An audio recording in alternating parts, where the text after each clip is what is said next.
Bulletin का आगाज करें। सबसे पहले आपको खबर दें, लाहौर में CIA कैंट और डाकुओं के दरमियान मुबैना मुकाबला हुआ है। पुलिस ने दावा किया कि जेर हिरासत 3 डाकू अपने साथियों की फायरिंग से हलाक हो गए हैं। पुलिस गिरफ्तार डाकुओं को निशानदही के लिए ले जा रही थी कि उनके साथियों ने फायरिंग कर दी। तफसील जानेंगे जियो न्यूज के नुमाइंदे अहमद फराज से। अहमद फराज बताएगा मजीद क्या अपडेट है। ये जी CIA कैंट और डाकुओं के मबैन ये मुबैना पुलिस मुकाबला है, जिसमें 3 जेर हिरासत मुल्जमान हलाक हुए और बताया गया कि हलाक होने वाले जो मुल्जमान थे ये अगवा और डकैती की मुख्तलिफ वारदातों में पुलिस को मतलूब थे और ये गिरफ्तार थे, जिनको रिकवरी के लिए बरकी ले जाया जा रहा था, जहां पर उनके साथियों ने उनको छुड़ाने के लिए फायरिंग कर दी। और जब ये फायरिंग की तो फायरिंग के नतीजे में वो अपने ही साथियों की फायरिंग से वो हलाक हो गए, जिनमें अब्दुल रहमान है, फयाज है और ताहिर नदीम है। और पुलिस का ये कहना है कि इन तमाम मुल्जमान को रिकवरी के लिए थाना बरकी के इलाके में लेके जाया जा रहा था और जहां पर उनको उनके साथियों ने छुड़वाने के लिए फायरिंग की और जवाबी फायरिंग से जो डाकुओं के जो साथी थे वो फरार होने में कामयाब हो गए और तमाम मुल्जमान जो तीनों मुल्जमान थे ये हलाक हो गए। और कहा यह भी गया कि ये तीनों जो मुल्जमान थे ये चंद रोज कबल सिविलियन के इलाके में एक मरूफ बिजनेसमैन को अगवा करके इन्होंने 5 करोड़ रुपए तमाम भी वसूल किया था और उसी वारदात में मुलव्विस थे और उसी की रिकवरी के लिए इनको ले जाया जा रहा था, जबकि उनको जो साथी हैं वो अंधेरे का फायदा उठाते हुए फरार हो गए और अब तीनों की लाशों को जो पोस्टमार्टम के लिए भिजवा दिया गया है। जी, तीनों की लाशों को पोस्टमार्टम के लिए भिजवा दिया है। अहमद फराज, बहुत शुक्रिया अपडेट करने के लिए।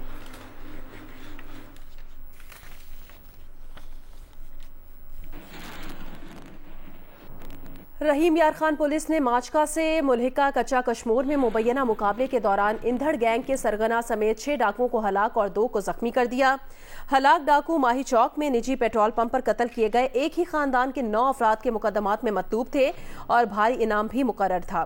DPO रहीम यार खान रिजवान गोंदल के मुताबिक खुफिया इतला पर पुलिस टीम ने कच्चा कश्मोर में कार्रवाई करके डाकुओं के सरगना जानू इंधड़ समेत 6 मुलजिमान को हलाक और 2 को जख्मी कर दिया।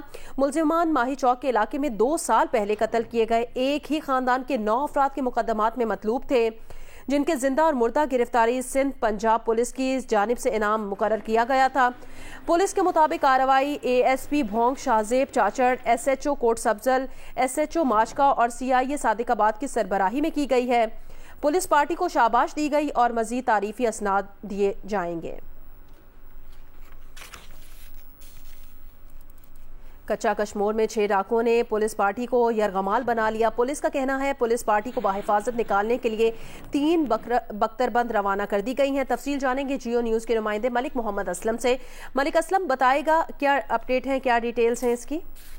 जी, रहीम यार खान पुलिस का ये कहना है कि वो 6 डाकुओं की हलाकत के बाद उनकी पुलिस पार्टी और मुखबिर जो है वो वापस आ रहे थे, जिसके बाद डाकुओं को जैसे इस बात का पता चला तो उन्होंने इलाके का मुहासरा कर लिया और घेराव कर लिया, जिसके बाद जो है एक पुलिस रहीम यार खान पुलिस का दावा है कि उनका एक मुखबिर था उस्मान, वो डाकुओं की फायरिंग से जो है वो हलाक हो गया है और अभी तक जो है वो पुलिस का मुकाबला जारी है। जबकि रहीम यार खान पुलिस ने इस बात का दावा किया है कि उन्होंने 6 डाकू को वहां पर जो है हलाक किया है, जो बना गेहलपुर और खरोड़ का इलाका है, जो कि ये 9 में के कत्ल में मतलूब थे। जबकि दूसरी जानिब DIG लाड़काना मगर नवाज शेख का भी ये कहना है कि उनकी जानिब से भी हिकमत अमली की जा रही थी 4 रोज से, जिसकी वजह से ये सारा मामला जो है वहां पर सिंध पुलिस ने किया है। जबकि ये दोनों जानिब से सिंध और पंजाब पुलिस की जानिब से इस बात का दावा किया जा रहा है कि डाकुओं की हलाकत कर दी गई है, ताहम अभी तक वादे नहीं हो सका है। जबकि DPO रहीम यार खान का कहना है कि वो एक मुखबिर की हलाकत के बाद जो है वो वारदात पर पहुंच रहे हैं और पुलिस की भारी नफरी लेकर वापस जा रहे हैं। पुलिस की बख्तरबंद को और दीगर पुलिस को भी वहां पर तलब किया गया है। जबकि दूसरी जानिब सिंध पुलिस की बात कर रही है कि ये डाकू उन्होंने मारे हैं और वहां पर भी उनकी पुलिस मौके पर मौजूद है और डाकुओं और पुलिस में जो है वो फायरिंग का तबादला भी किया जा रहा है। कच्चा कश्मोर में 6 डाकुओं ने पुलिस पार्टी को यरगमाल बना लिया। अपडेट कर रहे थे मलिक असलम, बहुत शुक्रिया आपका।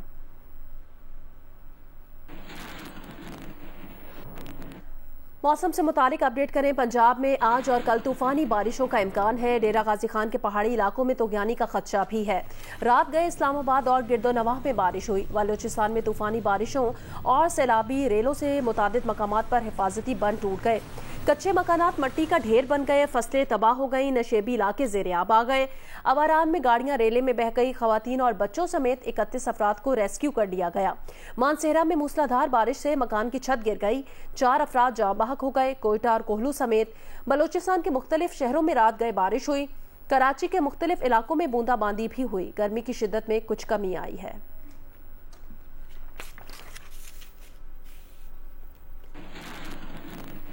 दरियाए सतलुज में हेड सुलेमानकी के मकाम पर दरमियाने दर्जे का सैलाब है। आर्जी बंद टूट गए, पानी फसलों और आबादियों में दाखिल हो गया। 21 देहात मुतासिर हुए हैं। 6,500 अफराद महफूज मकामात पर मुंतकिल कर दिए गए हैं। कहरोल पक्का के मकाम पर पानी की सतह में इजाफा जारी है। सैलाबी रेले से बस्ती चक्री बलोचा वाला बंद टूट गया।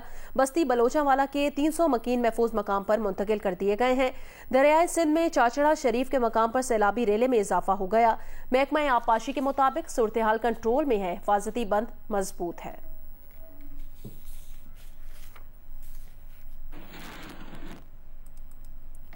चूनिया में दरियाए सतलुज में फंसी 2 हामला खवातीन को रेस्क्यू हुकाम ने THQ अस्पताल मुंतकिल कर दिया।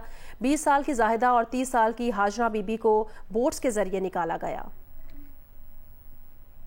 चूनिया में दरियाए सतलुज में फंसी 2 हामला खवातीन को रेस्क्यू हुकाम ने THQ अस्पताल मुंतकिल कर दिया।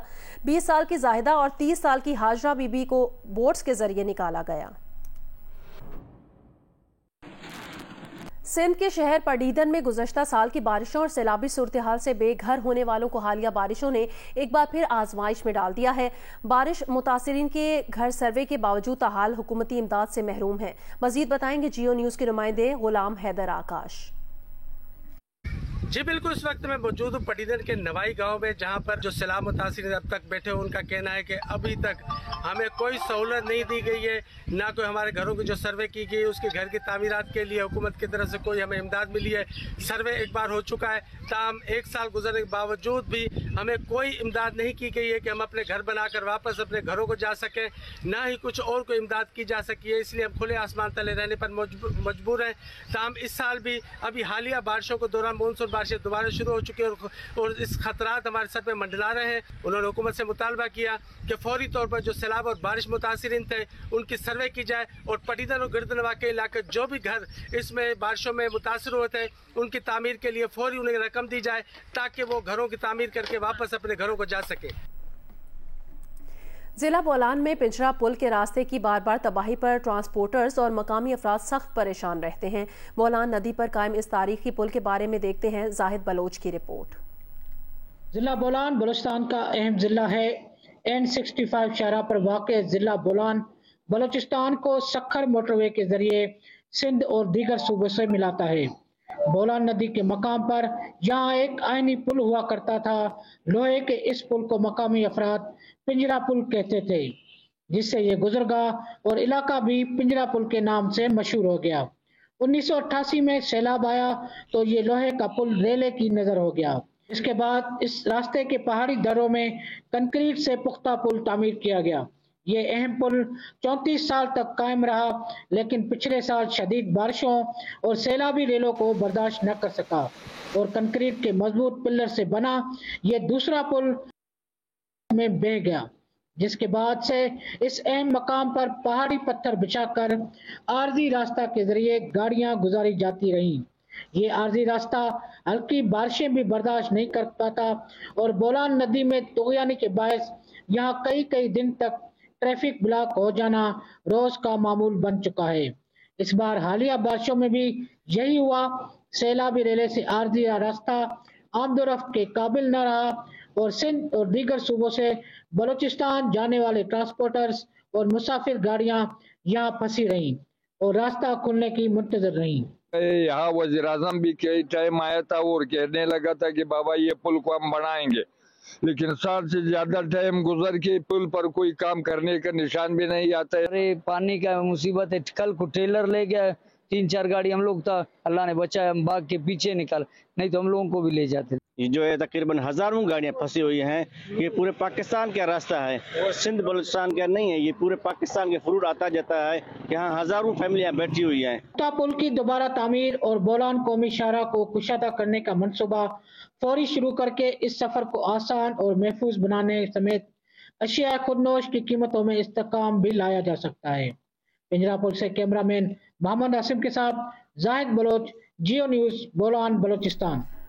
आगे बढ़े खबर दें। पीटीआई हुकूमत के चेयरमैन एफबीआर शब्बर जैदी ने नया पिंडोरा बॉक्स खोल दिया। प्रोग्राम आज शाहजेब खानजादा के साथ में बात करते हुए साबिक चेयरमैन एफबीआर ने कहा कि अगर तहरीक इंसाफ की हुकूमत चलती रहती तो मुद्दत खत्म होने तक मुल्क मुआशी तौर पर कोलैप्स कर जाता। शब्बर जैदी का इंटरव्यू देखिए प्रोग्राम आज शाहजेब खानजादा के साथ में आज रात 10:05 पर।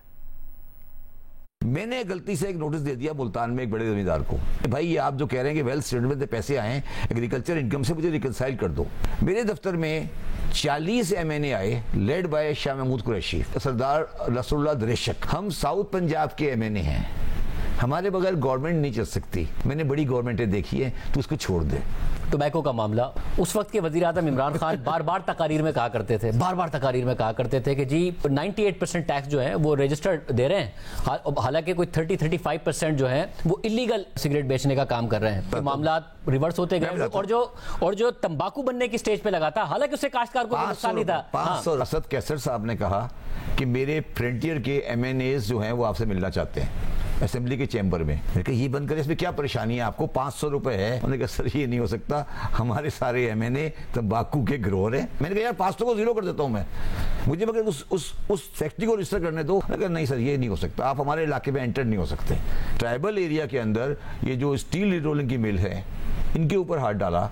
20 सेनेटर फाटा के वो इमरान खान के साथ पास आके बैठ गए। उन्होंने कहा शब्बर साहब को रोके। खैर मैंने नहीं माना। इस पे this is one of thing जहाँ इमरान खान की मेरा खिलाफ हुआ, मैंने नहीं माना। मैंने कहा सर ये नहीं हो सकता। ऑपोजिशन है उस वक्त की, उनके एफबीआर में जो टैक्स रिकॉर्ड हैं उनके हवाले से कोई केसेस बनाना, ये वो आए रोज आपको ये फरमाइश की जाती है। डेली BMLN के भी बहुत सारे MNA हैं, तो कभी इसकी फाइल ले आए, कभी उसकी फाइल ले आए, कभी उसकी फाइल ले आए कि सर जैसे केस खोल दे।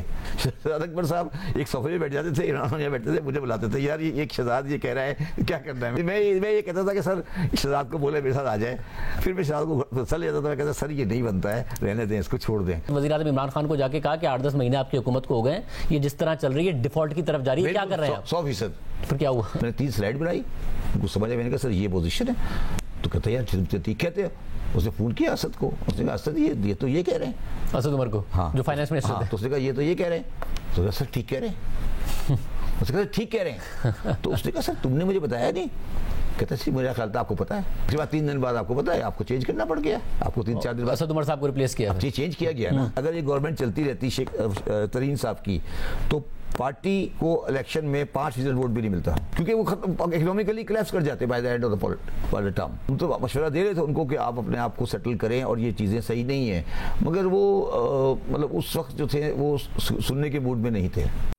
नवासाए रसूल हज़रत इमाम हुसैन रज़ियल्लाहु ताला अन्हु और उनके जानिसार साथियों की शहादत का गम, मुल्क भर में मजालिस। हज़रत इमाम हुसैन के जवां बेटे हज़रत अली अकबर की शहादत का जिक्र लाहौर, कराची, पेशावर, कोयटा समेत मुल्क भर के छोटे बड़े शहरों में शबी अलम और जुलजना के जुलूस बरामद होंगे, जिनमें नबी के घराने पर यजीदी फ़ौज के मज़ालिम के गम में नोहाखानी और मातम किया जाएगा।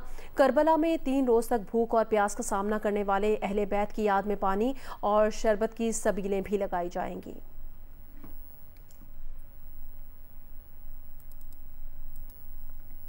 लाहौर में आशूरा तक डबल सवारी पर पाबंदी आयद है। इस्लामाबाद में आज और 11 मुहर्रमुल हराम को मोबाइल फ़ोन सर्विस बंद रखने का फैसला किया गया है।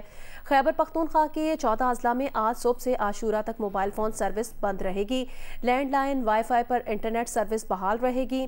कोयटा में भी आज और कल मोबाइल फ़ोन सर्विसेज मुकम्मल तौर पर बंद रखी जाएंगी।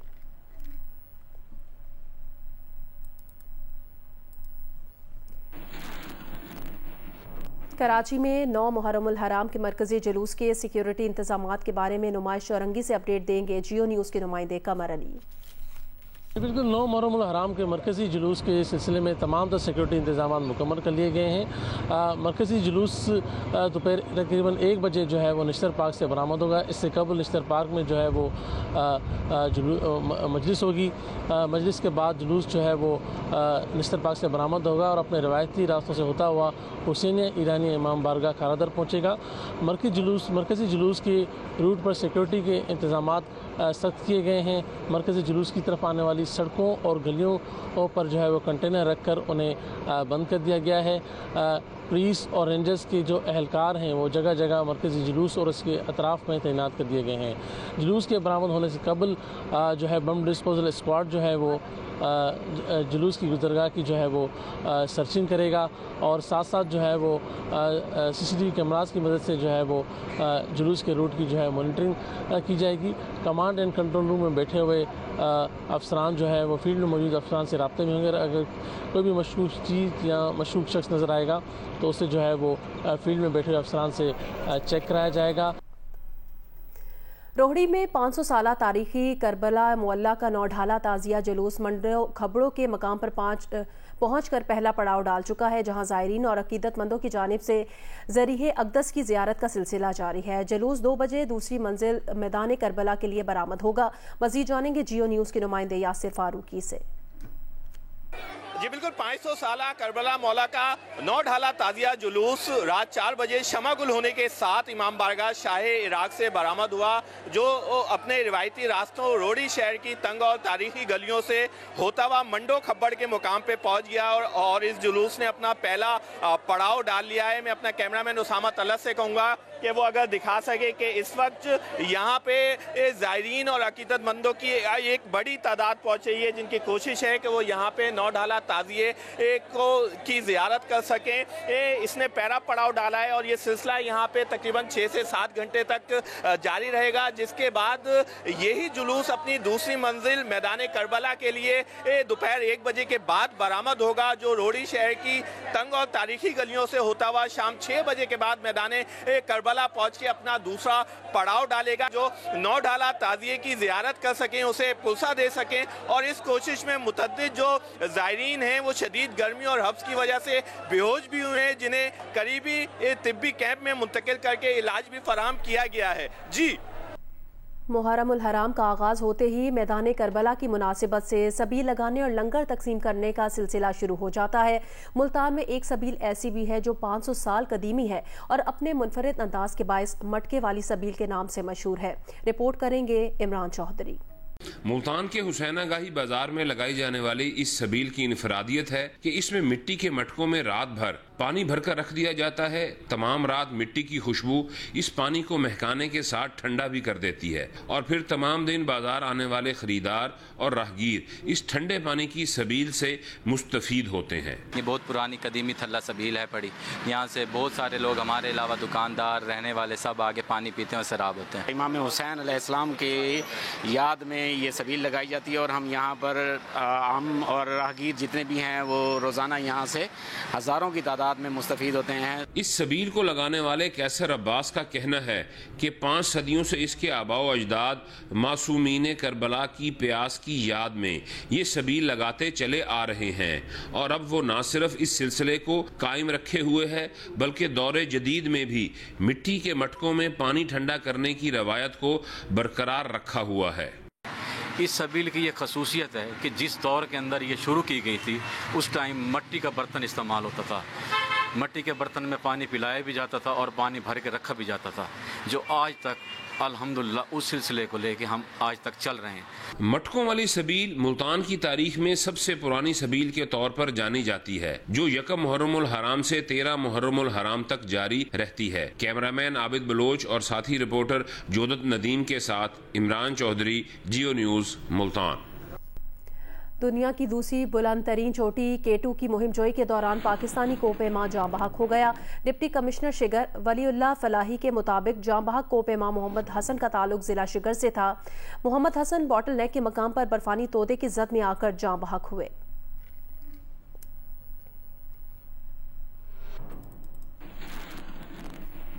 नेपाली कोपेमा ने पाकिस्तानी शहरोज काशिफ का रिकॉर्ड तोड़ दिया। नेपाल के नीमा रंजी शेरपा ने 17 साल की उम्र में K2 सर कर लिया। पाकिस्तान के शहरोज काशिफ ने 19 साल की उम्र में K2 सर किया था। नीमा रंजी K2 सर करने वाले कम उम्र तरीन कोपेमा बन गए हैं।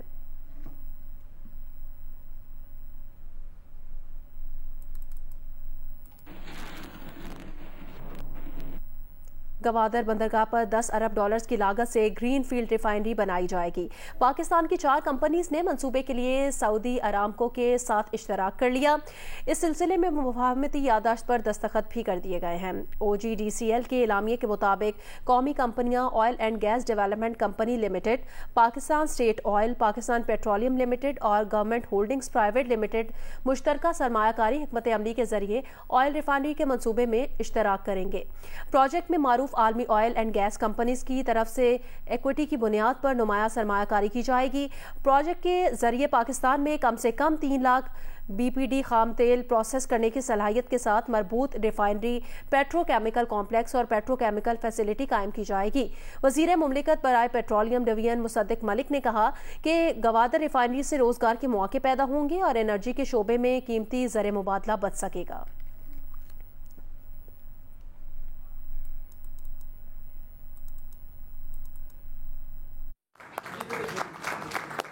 इस्लामाबाद में ग्रीन फील्ड रिफाइनरी प्रोजेक्ट की मुफाहमती याददाश्त पर दस्तखत की तकरीब PSO, PPL, OGDCL, GHPL ने मुआहदा किया। वजीर मुमलिकत बराए पेट्रोलियम मुसद्दिक मलिक ने कहा कि रिफाइनरी प्रोजेक्ट से खाम तेल की खरीदारी में 20 से 21 डॉलर्स पर बैरल बचत होगी। सऊदी अरब के साथ ऑयल रिफाइनरी के हवाले से मामला फाइनल स्टेज पर है। आइंदा 5 से 6 सालों के नए कुएं फहरिस्त में हैं। आइंदा सालों में 1.1 अरब डॉलर की मजीद गैस सिस्टम में आएगी। कुल मिला के 1.1 बिलियन डॉलर यानी 11,000 मिलियन डॉलर की कीमत की गैस पिछले 1 साल में 550-570 की इंजेक्ट हो चुकी है। 6 महीने में 500 मिलियन डॉलर की और इंजेक्ट हो रही है। ये किया है हमने इजाफी गैस सिस्टम में लेकर आने के लिए। मुसद्दक मलिक का कहना था कि ग्रीन एनर्जी ही पाकिस्तान को दुनिया के दूसरे ममालिक के साथ मुआशी दौड़ में शामिल करने का रास्ता है। कैमरामैन तलत फारूक और साथी रिपोर्टर नौरीन सलीम के साथ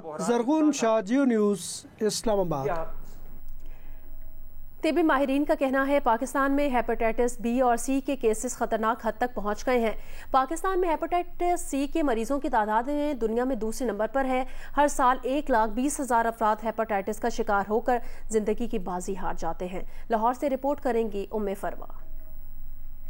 तिब्बी माहिरीन का कहना है कि पाकिस्तान में 8% आबादी हेपेटाइटिस C में मुब्तला है। पंजाब की 9% आबादी हेपेटाइटिस C का शिकार है। हर 100 में से 11 लोग इस बीमारी में मुब्तला होते हैं। मुतासरा मरीजों में 2 से 3% तादाद हेपेटाइटिस B की है।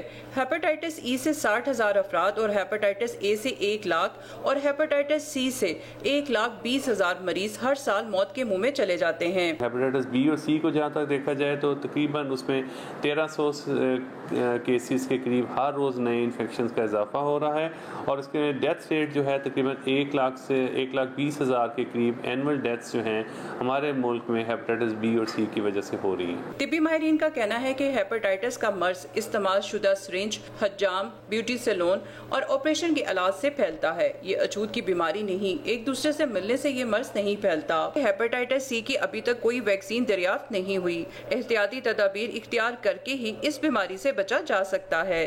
कैमरामैन बदर मुनीर के साथ उम्मे फरवा, जियो न्यूज़।